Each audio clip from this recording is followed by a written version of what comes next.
Ladies and gentlemen, welcome aboard the Pilot Money Guys podcast, where our mission is to help clients build and protect wealth to achieve their dreams and goals. This podcast is brought to you by Leading Edge Financial Planning. Without further ado, here is your host, Robert Eklund. Well, a tip of the cap to you, and thank you for joining us here on the Pilot Money Guys podcast, where we talk about some aviation news and aim to bring you some lighthearted financial fun. I'm your host, pilot and wealth manager, Robert Eklund, call sign Rubber Mallet. I am, of course, joined on this flight by pilot and certified financial planner, Charlie Mattingly, call sign The Godfather. Welcome, Godfather. All right, thank you, sir. Welcome aboard. It's good to have you all on the call today. Yes, sir. We've got the augmented crew and are excited to be joined by pilot and financial advisor, Jon Cremer, an all-around good guy. Welcome, Crem. Hey, thanks, Rob. Always a pleasure to join you guys. It's going to be a fun topic. Yeah, today we're talking, it's Flight 75, A, B, something like that. We're talking legacy planning, which sounds maybe boring, but it's actually the fruit of life, I would say. That's right. Don't turn it off, people. This is important. Don't turn it off. This is a good one. But before that, let's hit some aviation news. This has been talked about. I think we might even talked about it, but it's back in the news lately. There was a Delta pilot who allegedly threatened to shoot a captain, and he's calling it a misunderstanding, but he was indicted by a grand jury last month and allegedly threatened to shoot the captain for suggesting that they initiate an emergency landing over a medical incident. That's how it's being reported in some of the news articles. I think it was just, hey, if this medical emergency gets worse, we may divert, is what was going on. And apparently the FFDO or the first officer decided he would joke, or I don't know if he was joking. Apparently the captain didn't think he was joking, that he would shoot the captain several times if they decided to divert. Did you guys hear about this? Jon, did you hear about that? I did hear about it, but I got the same amount of details that you got. It seemed like it was kind of a joke, but a joke taken too seriously, or maybe just some crew resource management going on there. They were not getting along beforehand. And so I think there's some context clues in that situation, but obviously it was enough to, for the captain to make a decision on it and go forward with either, terminating this guy's job or pulling his FFDO. So it sounds like a pretty scary situation if that actually plays out. Yeah, for our non-pilots out there, the FFDO program is the Federal Flight Deck Officer Program established after 9/11. Basically, I think Congress said, hey, there's not enough money to have air marshals on every plane, so let's have a volunteer pilots getting their training done to defend the flight deck. And so he actually was in the FFDO program, and now he is not, and he was fired by Delta as well and is facing 20 years potentially, I think, in a federal prison. So the bottom line on this and the foot stompers, don't threaten your captain with a gun, especially if you're carrying a gun, I think. Or you better be friends before you threaten. If you threaten, he better. But if I threaten to shoot, no, I'm just kidding. You can't. Don't threaten to shoot your friends either. That's bad style. It sounded like he threatened to shoot, with whether it was jokingly or not, with a lot of detail. So that's where it starts to are you still joking, man? This gets weird. What's going on? And I don't want to joke too much, but it's I'm going to apologize up front to our Delta brothers and sisters, but no surprise, this is a Delta guy. Uh-oh. We're going to hear some hate stuff coming back on that one. You can cut it if you want. If you want, Charlie, I can't resist. Delta brothers and I got the bad part is I got a little piece of Delta news as well. Can I go with that? Or you go? Yeah, hit it. So today I was looking at, and this could be useful for our listeners because I was talking with one of our clients about VA disability. And, there's been a little bit of consternation, maybe is the right word, about taking the disability, the FAA, not the Future Farmers of America, but the Federal Aviation Administration is looking into the VA and getting information on disability. And that's kind of scary because now it's is a pilot going to lose their job? So anyway, I was having this discussion and I said, hey, there's a there's a law firm in San Diego. It's called Pilot Law. They've written some stuff on this. This is a free commercial for them, but I've seen their stuff on LinkedIn, and they're talking about this very topic. So I go to Google it just to get a number, and I accidentally selected Pilot Lawsuits. So now the first thing that popped up was another Delta pilot that filed lawsuit after getting foot stuck in the moving walkway. So I was like, man, that is Ouch. not funny, kind of scary, but a little bit funny, maybe. Is Yeah, it a bad to little laugh bit. at? Yeah. Hopefully he didn't lose a foot or anything, but it was in Denver. It was in your neck of the That was woods. in Denver? Yes, it was in Denver. Denver Airport, I have no qualms about bashing the Denver Airport. They're the worst. They always have, walkways down. Obviously well, not obviously, but the train went down and they had to start busing people a couple weeks ago. I mean, it's kind of a disaster. They need someone to poke them a little bit. And I got to be honest with you. I'm revealing this today. I've always had a little bit of fear of these escalators and moving walkways. Because I don't know about you all, but I have seen some gnarly stuff happen on those things. And I totally believe it. It's like there was one kid in Atlanta one time, young 8, 9, 10-year-old boy. There's a million people going down this escalator, right? So he gets to the bottom and his shoestring gets stuck in the escalator and he just stops. And here we go. We're piling up, piling up. And so I just grabbed the kid and just ripped his foot out of his shoe because he was about to be piled on by, anyway, I'm just revealing here, being vulnerable. I've got a fear of these things. So my wife, Jana, will be happy to hear that. I don't want to make fun of her, but when she gets on the escalator, and now rightfully so, right? So she's so scary. Like she's the one who pauses and is like timing it, like going through an Indiana Jones type obstacle course. We can relate. Oh, good stuff. Moving on to the FAA right now. I guess the FAA head is testifying before the House Transportation Committee on American Aviation and Safety, talking about Boeing and how to keep the nation safe. They've committed to persistent quality control lapses, they've admitted to persistent quality control lapses at Boeing before the accident, and I guess since then they're trying to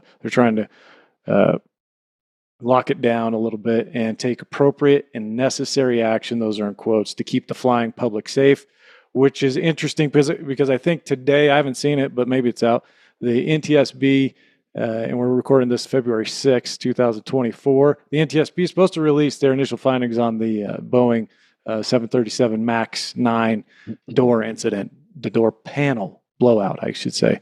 So that's supposed to be coming out today. That's all I got. You guys got anything else? Any comments? No, sounds like you guys covered it. That's all the new news. That's it. That's all there is. That's all that matters anyway, huh? That's all that matters. Break.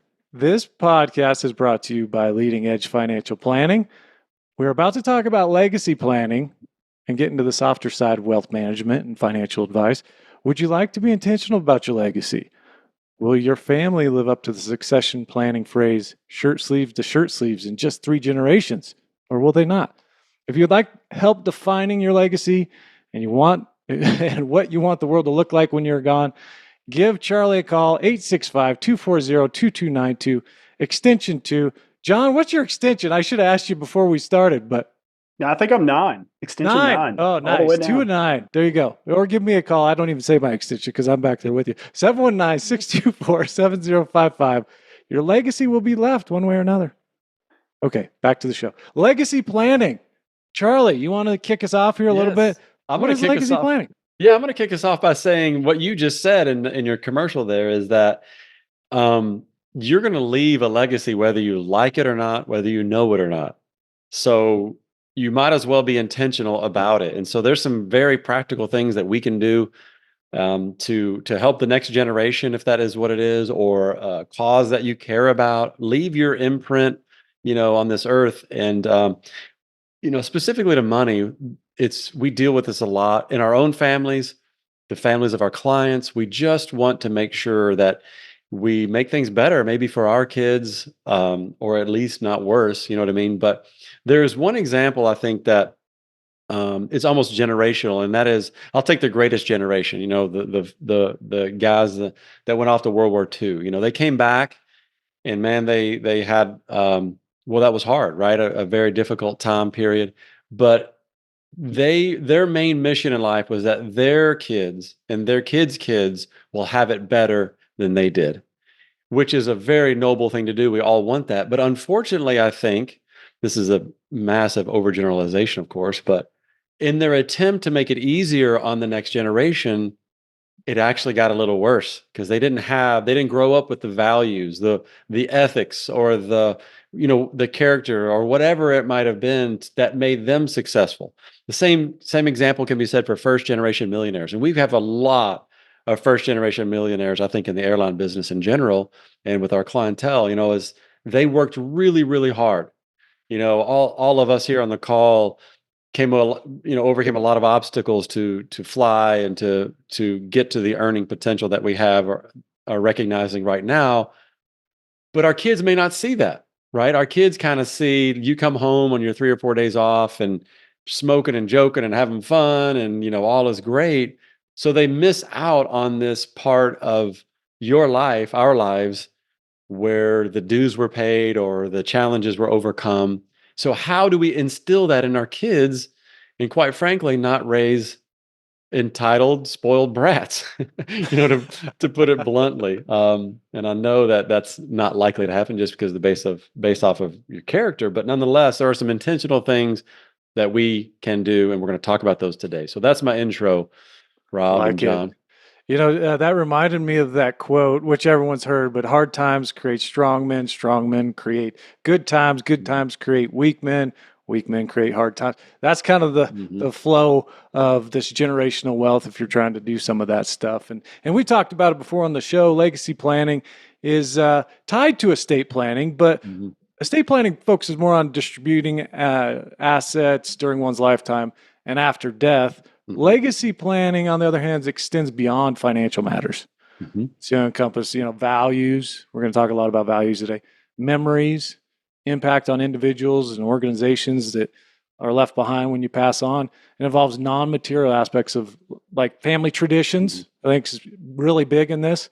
And personal philosophies, which again, all these are going to tie maybe into your estate plan at some point, but a little differentiation there. Yeah, and I love this podcast because it's hard to express how important this idea is that we get right. And what I mean by that is you think to your grandparents, grandparents. I mean, the values that they had. My grandfather was a farmer.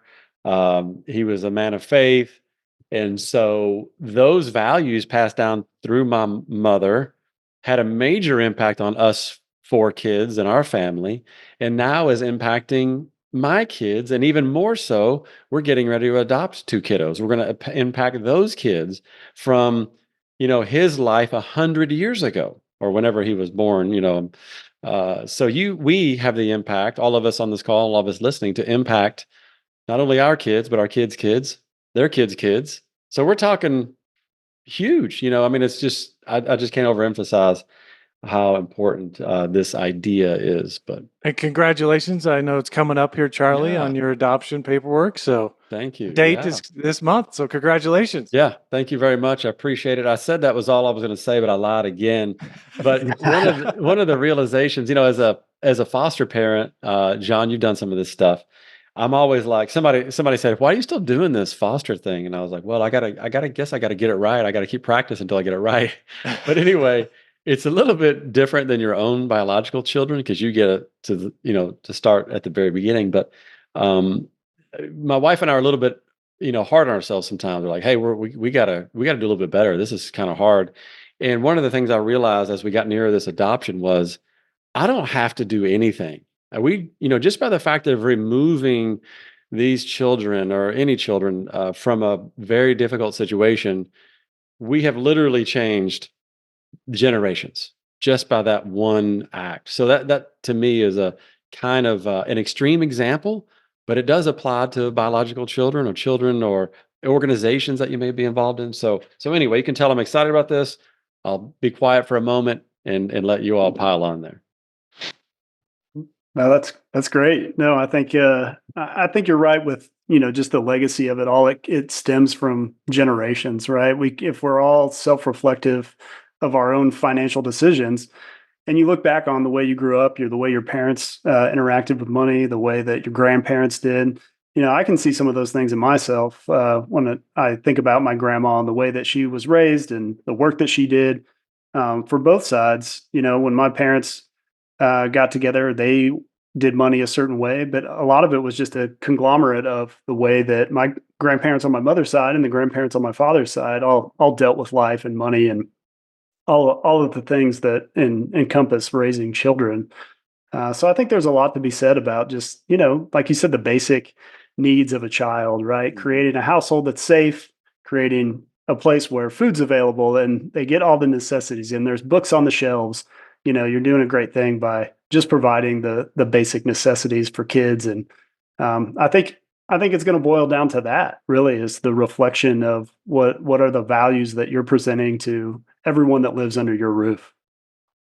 Spot on. And we were talking in pre-show prep about our families and the legacies. And I was thinking, kind of more, I was being a little egocentric and thinking of my legacy, but then it just dawned on me, right there's my granddad, and he was a rancher, and we have a ranch in Colorado here since 1888. And the values that he distilled, we all grew up, my brother and I grew up on the summers working on the ranch and learning the value of hard work and what that means going forward, hopefully to my son and his kids or just the people you teach. And then my parents are huge, their values, they're teachers. So, even this podcast, I would say is hopefully teaching something to someone, at least one person. Yep. So, as we go through this as planners, this is one real soft side of the wealth management financial advisor side that we get into that can really help people focus and look at their legacy. Usually it's later on life, but I don't think there's not a time that's too early to start this planning. I think even in your 40s, 30s, start thinking of what you want the world to look like. So before I kind of get into a little bit of a description here, thanks to the AICPA, PFP folks, Jean-Luc Bourdon, a lot of these teachings I'm just taking from him because he's thought about this a lot. But the way he kind of goes about it, and I think is a really good way for advisors to go about it, is you may hear him paint a picture, describing a scenario for you. Maybe something like this, that let's imagine for a second, you've led a good life and done the things you wanted to do, left the impressions you wanted to leave, and passed gently into the night. You find yourself up in heaven looking down. What do you want to see? What do you want this world that used to be your world to look like? What do you want to see your family and friends doing? What causes do you want to benefit from the work and contributions you did or you made while you were living? And so these are big, huge questions. They're very hard to answer, but we're going to throw them at you anyways. We may ask you something like this. Who are you? Why are you here? What's your purpose? What are you doing or going to do with your life? And to answer these questions, sometimes we do, ask them in reverse order. So you first ask, what are you doing or going to do with your life? From there, you can answer why you are here. And from there, who you are and what your purpose is. So these are huge questions that are not just important. These are huge, important questions to psychology and philosophy, but believe it or not, also in financial planning, which is laughable, I think, but it's true. Yeah. It does it is a massive question, and it's sometimes takes a lifetime or at least years to figure out your identity, who you are. And I've kind of been on this journey lately to go. In fact, it back to my favorite book, Atomic Habits. Yeah, love it. So he talks about developing the person that you want to be. Let's say whether it's losing weight or stopping smoking or whatever, you can either go, all right, I'm going to go to the gym, the X times a week, and I'm going to have discipline, or I'm going to stop smoking. And these are the activities that I'm going to do, right? So it starts, and he actually kind of paints it as a circle. You're on the outside of the circle. And then I'm going to become in shape or an athlete or a non-smoker, right? When actually he says, turn that on its head, you start with that identity. Who are you? And if you say, I am a non-smoker, I don't smoke, then the behavior can come out of that identity, Rob, of like what you're talking about. Who am I? I am a good father. So therefore, here's how I need to behave. Even if I'm, quite frankly, not a good father, I want to become that. So that's my identity, or I am a good husband.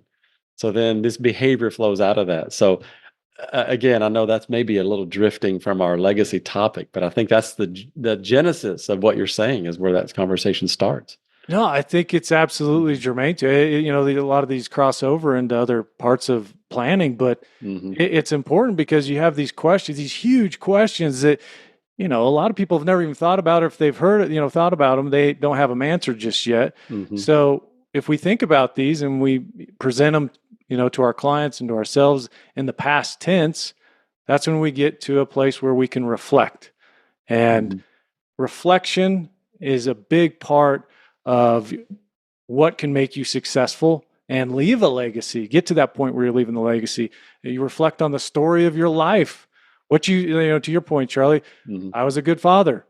That's something you can work on. Yeah. And that reflection brings us meaning.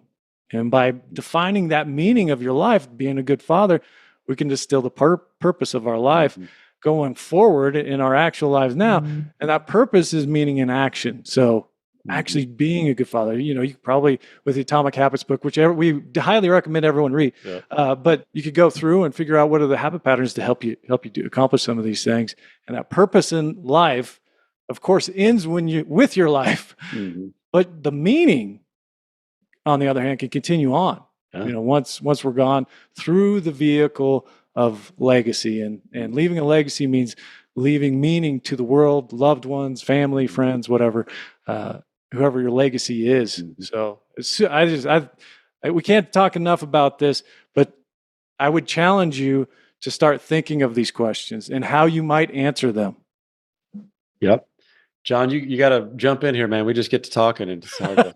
Yeah, no, it's all good. No, I'm just absorbing all of it. No, I think that like you talked about, we keep coming back to the values and what we're teaching. It's like I think about the conversations I have over the dinner table with my kids, and they talk about the things they want to do in their life, and usually it is like centrally focused on a job. Like, oh, I want to grow up and be a veterinarian, and my son wants to be a professional baseball player. And everybody starts out with that kind of dream, and then you reach a certain point in life, and you're like, well, I don't want to do that. That, like, veterinarians have to do some crazy work. I don't know if I'm cut out for that, right? We've had this epiphany in my household lately. My daughter doesn't want to do all the things that veterinarians have to do. So, I think a more important question is, like, you ask your kids, you kind of dig down into that, however you picture it, whether you're flipping the circle or talking about, what they want to do with their life. It doesn't have to be centered around, the job. And you center it around, what do you like to do? What are the things that you like to spend your time doing? And I think that same thing kind of comes back to, a family budget meeting. We talk about, when my wife and I sit down and we talk about our finances or legacy in this, and for this subject, it's more or less like, what are we doing the things day to day that match these long-term values? So whether your values are centered in religion, your values are centered around your family, whatever those values that you put forth, and it sounds kind of cliche to say you got to come up with this family mission statement, but more or less that's what you're doing when you have these conversations. Like, it's a little bit morbid to say, like, hey, when I pass on, what's the legacy that I want to leave to everybody? How do I want my kids to be able to survive without me in the picture? Or what, traits do I want my kids to have when I'm no longer, part of their lives? I think those are the key questions that you have to answer, and they're difficult. They're not. It's not something that you can just come up with. But doing a little self-reflection and digging a little bit deeper on these topics is really should guide all of your legacy and money decisions along the way.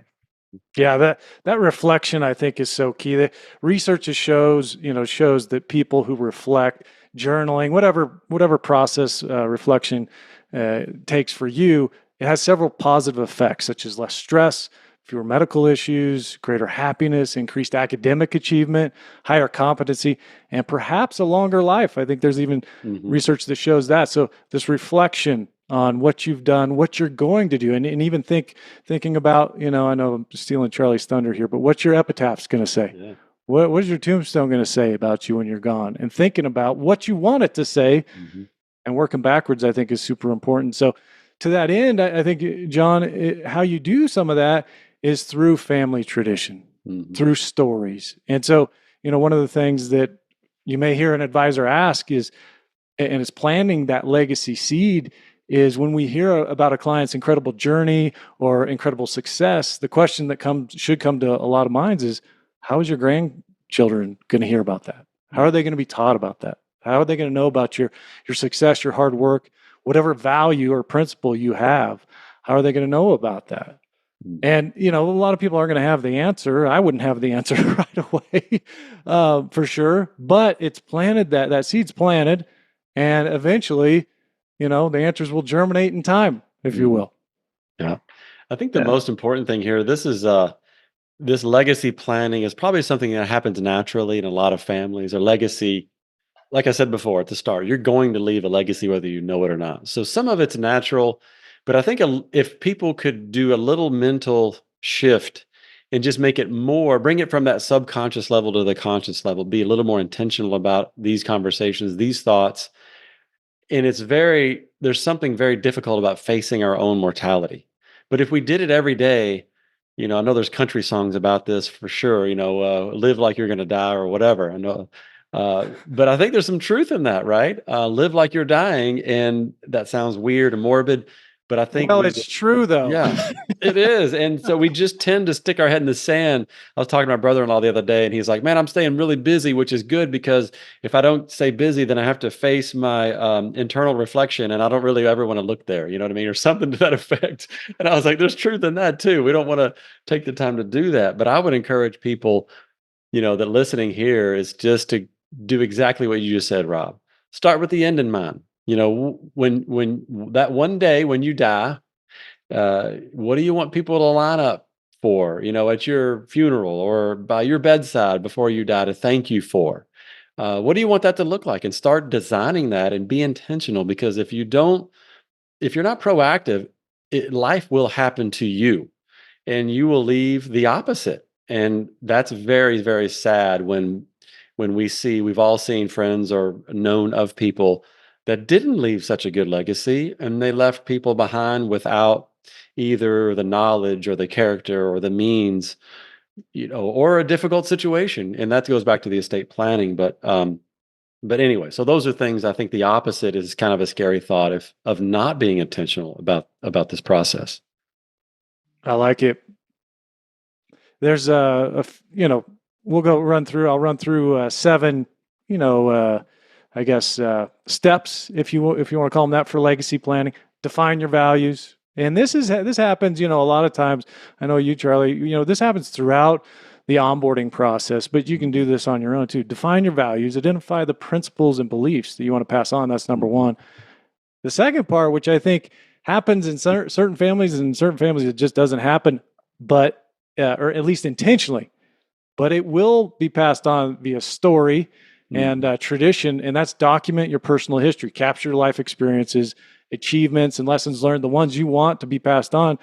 Try to find a way to tell that story or capture that the way you think is important, and a lot of times that will feed into the third one, which is family traditions, outlining the meaningful rituals. For my family, we're Scandinavian. My granddad was from Norway there, and his great granddad came over on a boat after he'd lost his eyesight with a couple of kids. So, I mean, pretty amazing stuff that was passed on.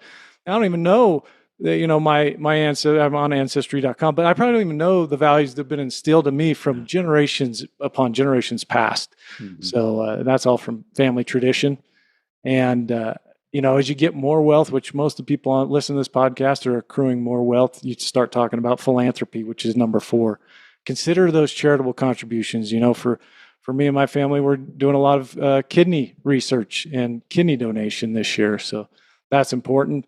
The 5th is communication. We got to talk about these things with our family. You don't have to Charlie's point and Jon's point, you don't have to. You're going to leave a legacy regardless, and a lot of it's inherent. But, perhaps clarity and understanding comes with that communication. Yeah. So I think it's important. 6 is legal and financial aspects. Obviously, estate planning.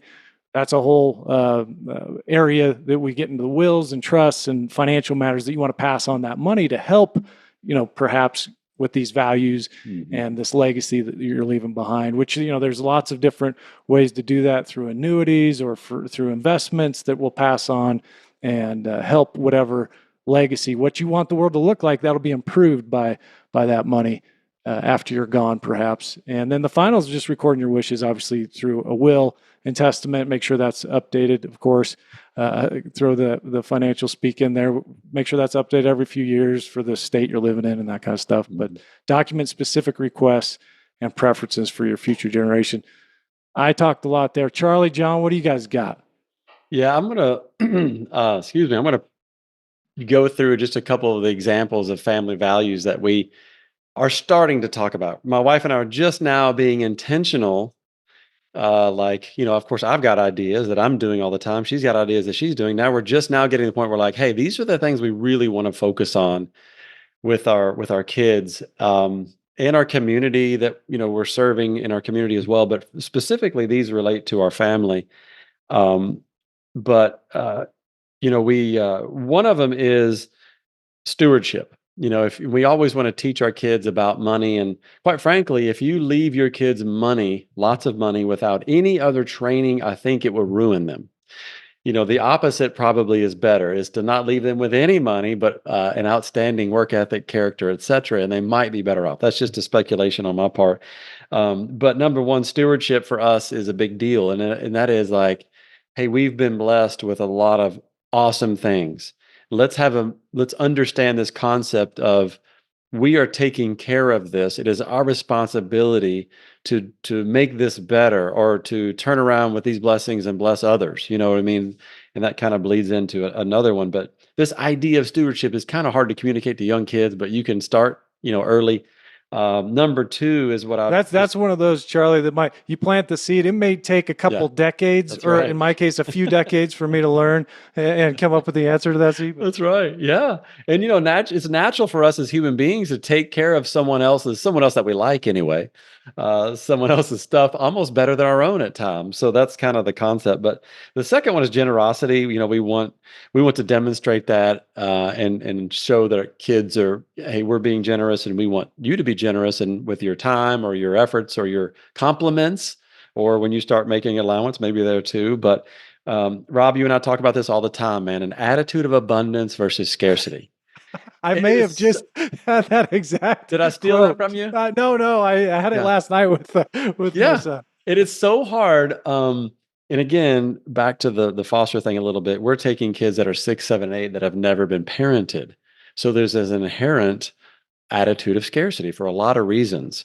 And so now we have to be very intentional about teaching what it means to have an attitude of abundance. And by the way, that you peel that onion back and you're talking about an identity. If your identity is, I am loved, I am worthy, I am, excellent, then you don't have an attitude of scarcity. Does that make sense? So, I mean, that's something that we have to deal with a lot. Foot stomper on that one. Underline bold. That's right, man.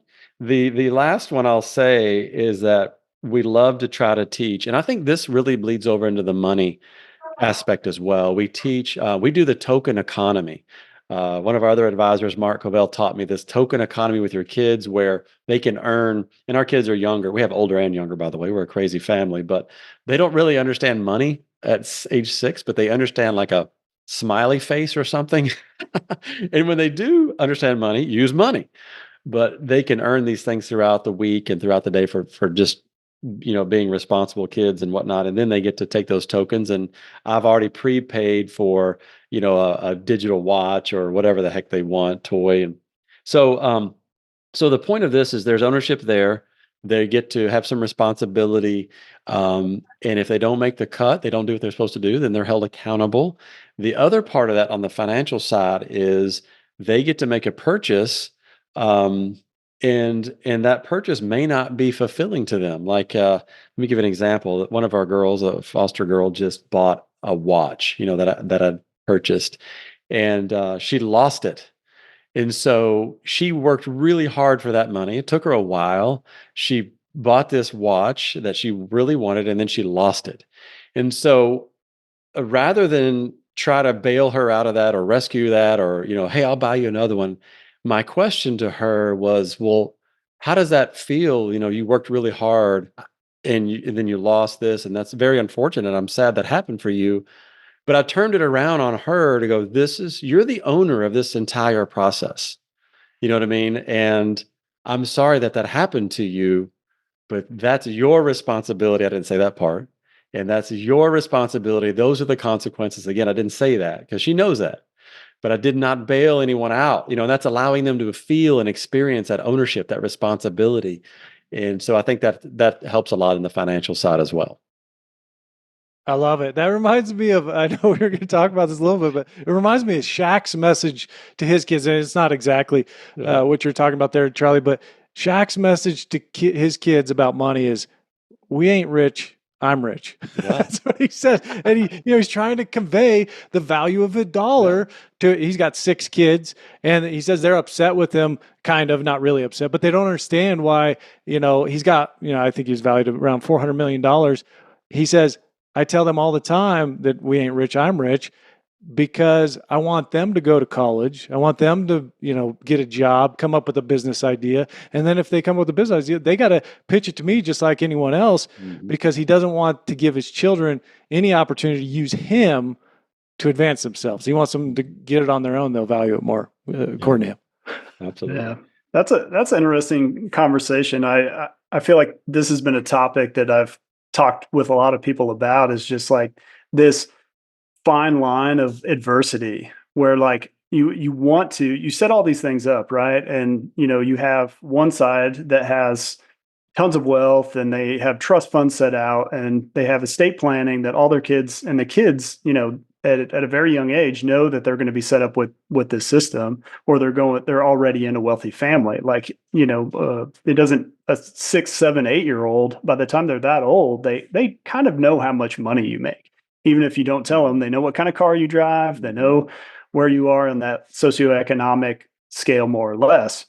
But having the idea that I want to give my kids some adversity if that's their situation. But on the same time, I don't, you have this all the way on the other side of the scale. You have a single mom that, doesn't make that much money and has kids to support. That's maybe too much adversity, that adversity is not helping her in that situation. So we try to find this fine line of, I want my kids to have a better life than me, whether that means a happier or more free life, or doing the things that they love, but by creating some of this adversity. So I think, like Charlie was talking about, that's kind of the lessons you're trying to teach these kids. And in my family, we've started kind of letting the kids save their birthday money if they don't want to spend it, or they'll talk about, hey, can I get this? Can I get that? And instead of them being real young and us just saying, yeah, that's fine, we'll buy that for you, it's gotten to this thing where they have to make the decision. So they have a little bank account and they decide, hey, is this something I want? So I think a lot of times using money as a tool to buy something materialistic, trying to teach that to your kids is kind of tough, because you may have the money for that. So you can't just say, hey, we can't afford it. So I've tried to work with my kids on just this delayed gratification piece, where I'll say, hey, give it 72 hours, wait 3 days. Think about if you really need that, or if it's going to be beneficial to you, if it's going to make you happy. And then after 3 days, if you still want it, you can spend your money and you can buy it. Yeah. And then I'll give them like a birthday bonus, where the amount of money that they save on their birthdays, whatever they're able to save, I'll double it. So I give them this incentive of delayed gratification, and I don't want to spend it, and that'll give me the bonus if I save it for a later date. So those are some tools we use in our family, just to try to teach those things, that whatever they are buying, I want it to be fulfilling. I want it to be something that they've thought about, and that they don't just run around and spend money frivolously over material stuff as kids. They get to really think too through that process you're doing, John, about the trade-offs. hey, if I get this, I may not get that, or I could keep this money. Those choices that they have to start processing through are huge when we become adults, financially speaking, and we are able to quickly process through all the trade-offs that we have, because everything, regardless of how wealthy you are, there's going to be trade-offs. It might be your time or your family or whatever, but I love the way you all do that. That's very fascinating. Yeah, Charlie, you hit on that. It doesn't matter how wealthy you are. If you're Michael Jackson rich or whoever you want to, Ray Dalio rich, you can outspend your money for sure. So I think having that, hey, I got to start thinking about what it is I want, because money's in my, in our world. I don't want to say finite, because we got an attitude of gratitude and abundance, but you know what I mean. There is a certain amount of money that things cost. So that kind of reminds me also, to your point, John, of there's that fine line, and to each their own. Every family is a little bit different. Every family has their own challenges that they're working through or not.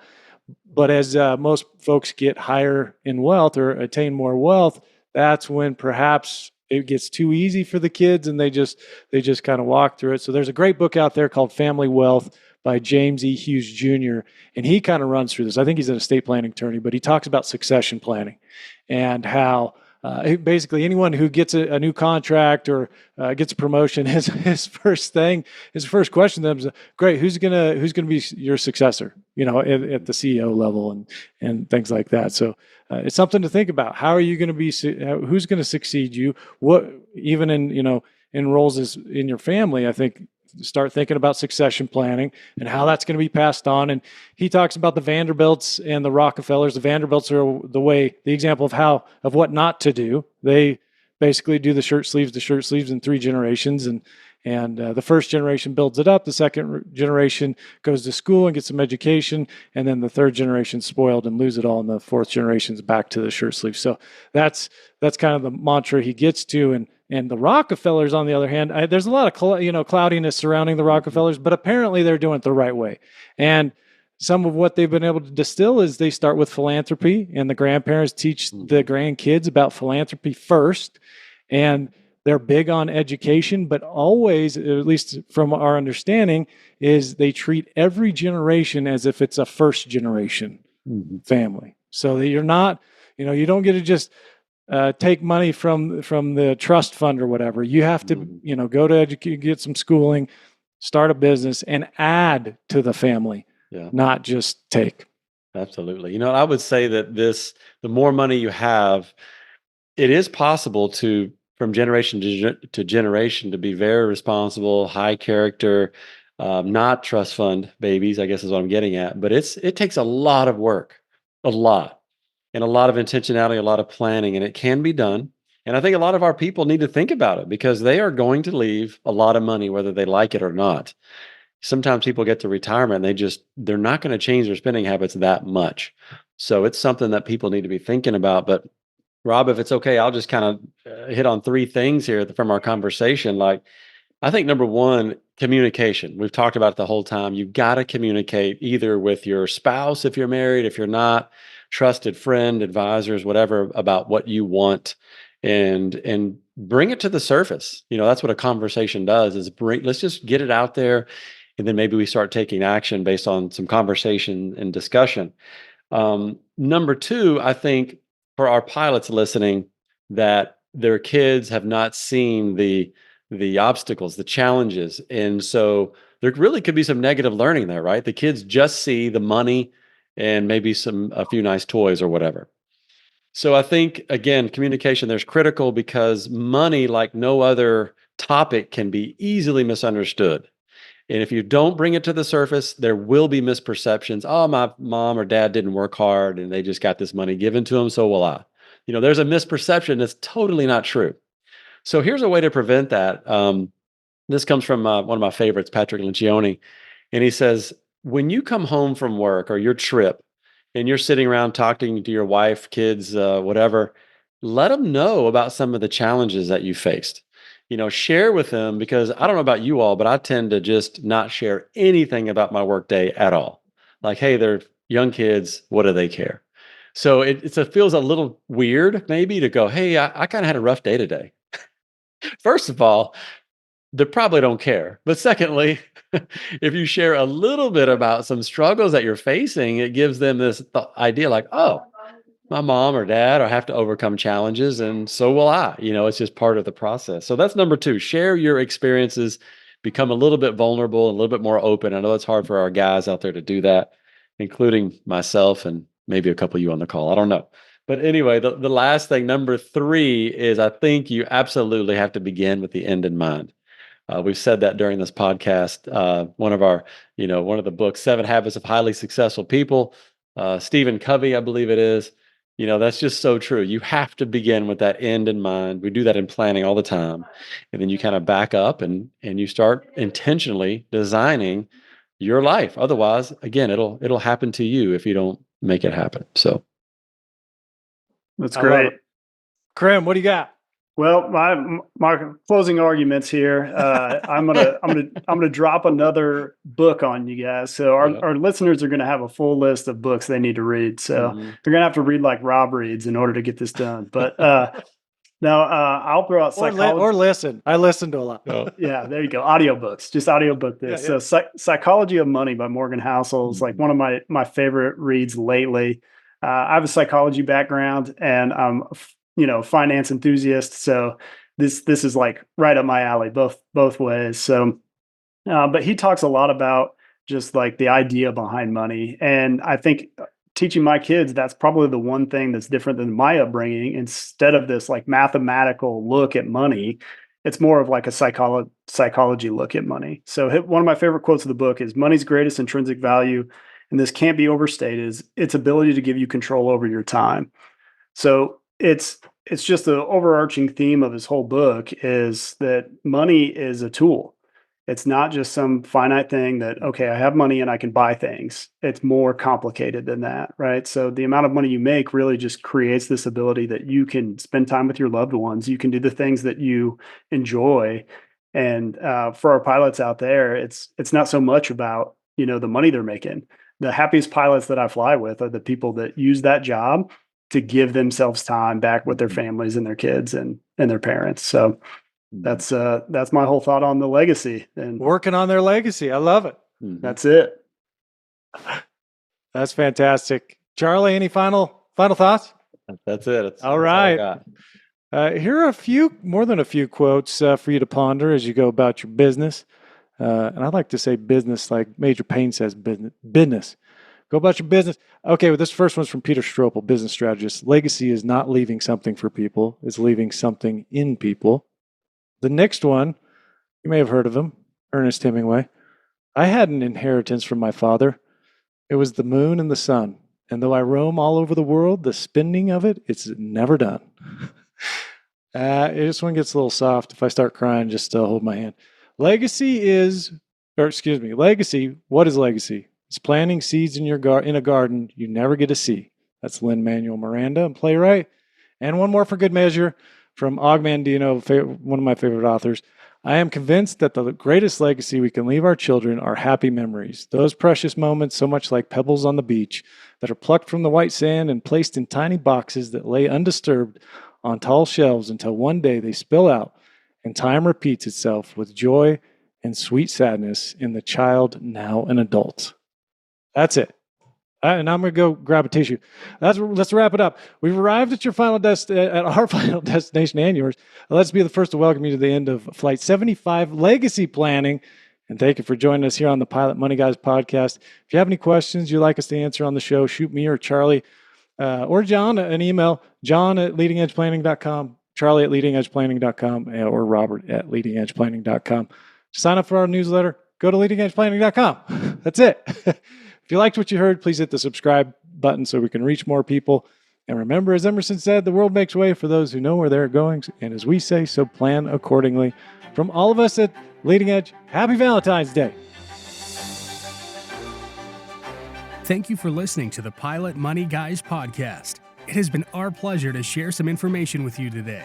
Give us a call to discuss absolutely any investment question you may have. Click on the subscribe button below to be notified when new episodes become available. Visit leadingedgeplanning.com to learn more. Take care. Leading Edge Financial Planning, LLC is a registered investment advisor.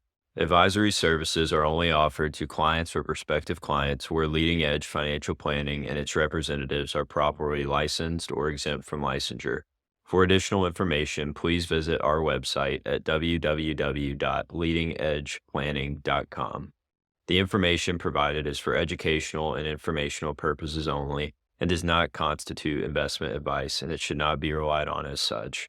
It should not be considered a solicitation to buy or an offer to sell a security.